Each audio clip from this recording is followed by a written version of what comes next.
How to change the year on Google Earth. Hello everyone, welcome back to our channel Official Help Text. Now let's get started. Open your Google Earth app.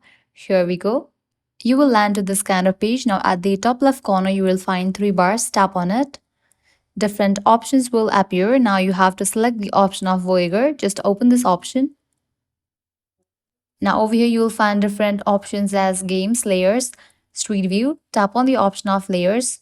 After you select the option of layers, you can just swipe and you will find different options over here. Go to the option of time lapse in Google Earth and tap on it.